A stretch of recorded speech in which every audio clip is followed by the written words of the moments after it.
this is how to build a die table, because if you're not playing die this semester in 2026, what are you doing? My apologies to like all my DMs and stuff that have been asking me for measurements and supply lists, but I've just been super busy like drinking and stuff. So here's a list that you're gonna need at Home Depot before you get started. It's gonna run you roughly like $100 for, you know, a $65 piece of plywood and a 1 pound box of decking screws that you want it to be star bit.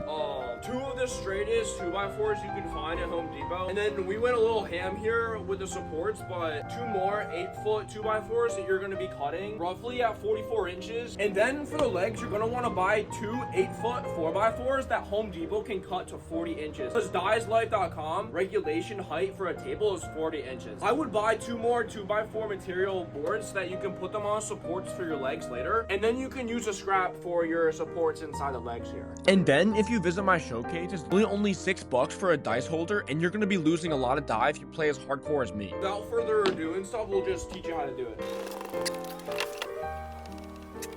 Okay, picking the side of your pressure treated plywood, very important. As you can see, we have a couple different imperfections in the wood, and when playing die, it's going to affect the bounce. So you want the smoothest side to be facing up, meaning when you're building your frame, you want it to be facing the ground. Once you have your smoothest face facing the ground, you're gonna place your first 8-foot 2x4 along the side of the plywood. Once you have both 8-foot pieces lined up on the sides of the plywood, you're gonna take your tape measure and measure the distance between the boards, because not all of them are exactly 2 inches. You're gonna get roughly 44 inches for each of the pieces, but it's not gonna be exact. So that's why you wanna cut them here instead of having someone at Home Depot cut them. Again, my table has 5 supports, but that's a little bit overboard. So you can just do 1, 2, 3, 4. Once your entire frame is lined up, you can go ahead and screw in your star-bit decking screws. You wanna go 2 on the outside here, but if you throw a 3rd screw in from the back side here, that'll make everything so much more sturdy. Make sure that your corners line up perfectly with the piece of plywood so it's as sturdy as possible.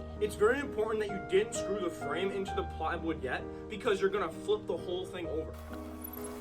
Once you flip your die table over, it's not going to be as good looking as this because I'm a pro and master carpenter. But you want to line your plywood up as close to the edge of your frame as possible. Now this stage is also very important. You want to screw in a screw every 6 inches, and that way it'll maximize the pop that the die gets off the plywood. 1, measure 6 inches, 2, measure 6 inches, 3, 4, 5, 6, 7, 8. You're gonna get roughly 9 screws on the long side and roughly 7 screws on the short side of your plywood. Again, this is to make sure that the plywood is very snug against your frame and the die pops off the top, making sure that it's regulation. Now that you got the top of the table screwed into your frame, you can go ahead and flip it over again.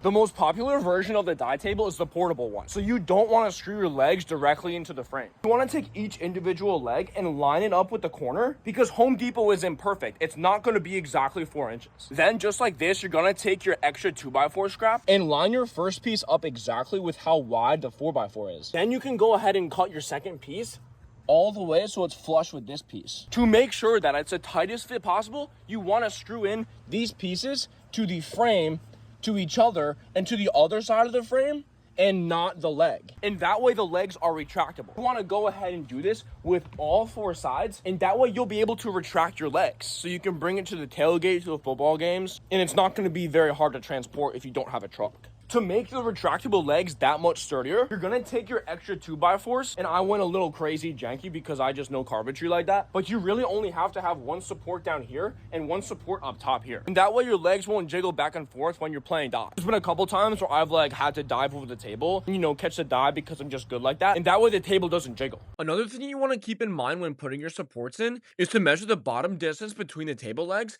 and then when you put your top support in, the distance is exactly the same as the bottom, and that way your legs are as square as possible. You see how I marked E down there? It's a really good idea to mark exactly where your legs go and put letters, because each 4x4 isn't the same. Home Depot is imperfect. That way when you're going to the tailgate or you're bringing it back to your frat house, you know that these legs go to this side and those legs go to that side. If you did it correctly, it should be really hard to get these legs in and out because it matches your performance during the game.